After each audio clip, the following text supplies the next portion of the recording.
Did you know that there are four, actually five, because we added one, five simple letters that you can use to build a meaningful relationship with anybody? In this quick video, we have one of our clients, Ed, is going to walk through it. This is a must see.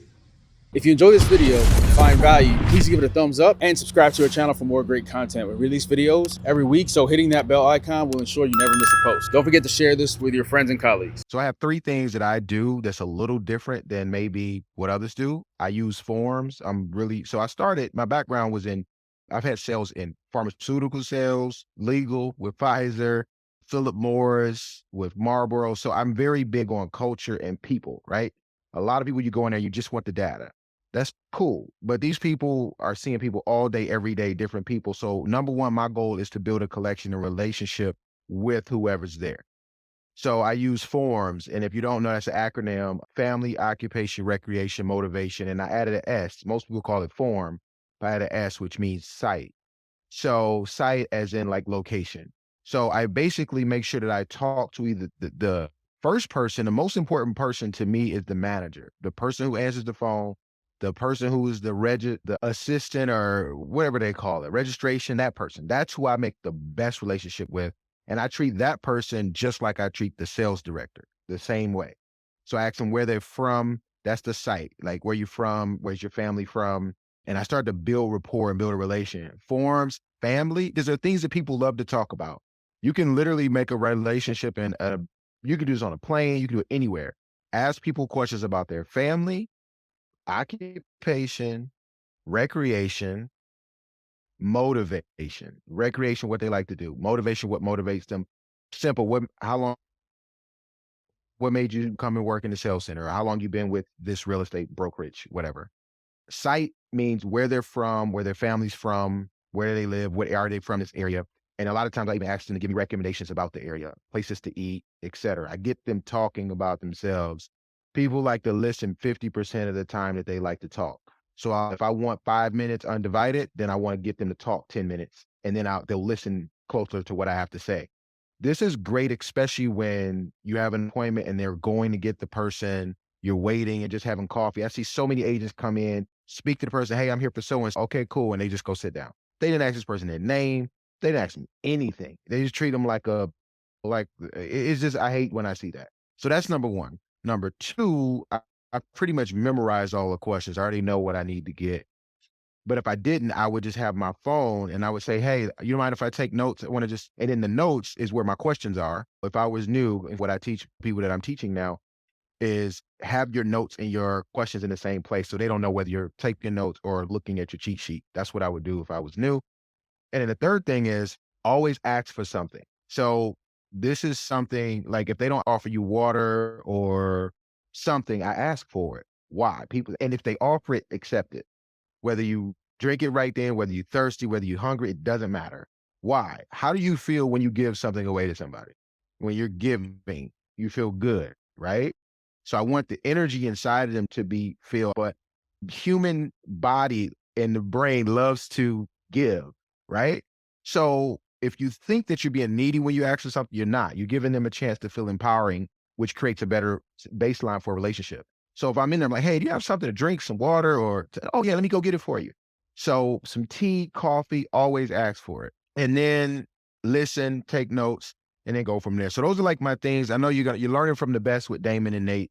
These guys are the reason I got involved with this. I've learned a ton from both of them and just added my own little secret sauce. So all the other stuff that you learn inside the program, I do all of that, but I just shared some of the stuff that I do that was like natural for me in building relationships. So that's, I think, the number one thing. So again, family, occupation, recreation, motivation, and site, as in like where you're from and location. Oh, by the way, Ed, I've been talking about you because Alice. Oh, what up, though? All Yeah. right, cool. Thank you. So I mentioned to you guys I was going to tell you a little bit about the not $180,000 commission, which I would get about 20% of that for one of my referral partners that I've since fired. This is the story behind that. I got excited when I first got my license, and it's funny because Ed is actually the reason I got my license. because I'll tell you guys a story. I met Ed at a buddy of mine, me and Nate, and actually all three of us friends, Tommy Powers event. He did something at Georgia Tech. Was looking to hang out, was hanging out with Tommy, met Ed and old girl out in Cali. Can't remember her name. Ed's like, hey, I know this Jamaican restaurant. So he went out there.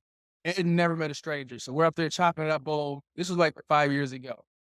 I've since moved to Florida. I was like, I'm in Fort Lauderdale a lot. I'll holler at you. Never did.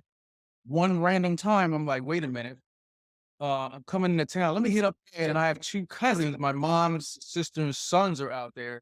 So my little cousins who aren't little anymore, 30 years old.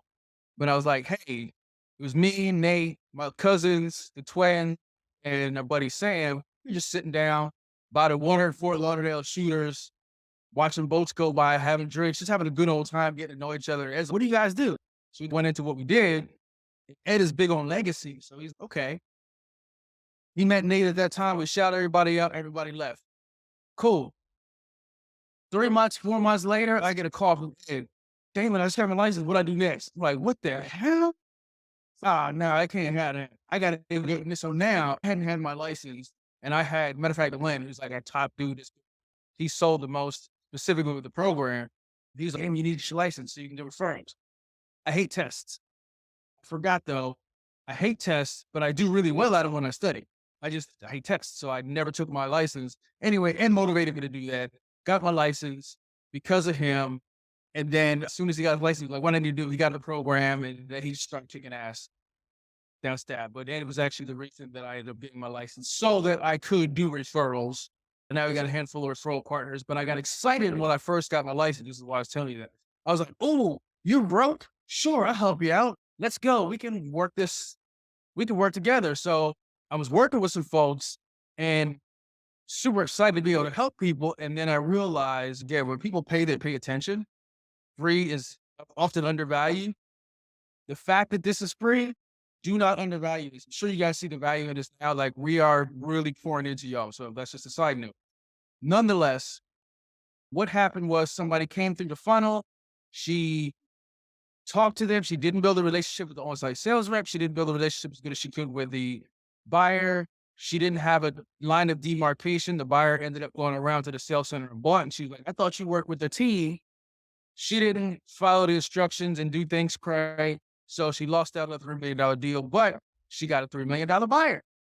It just didn't go to her. And of course, I didn't get the $22,000 in commission, which is fine because I can't really cry over money I never had.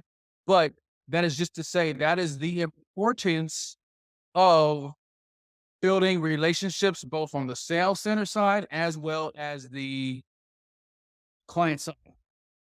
All right.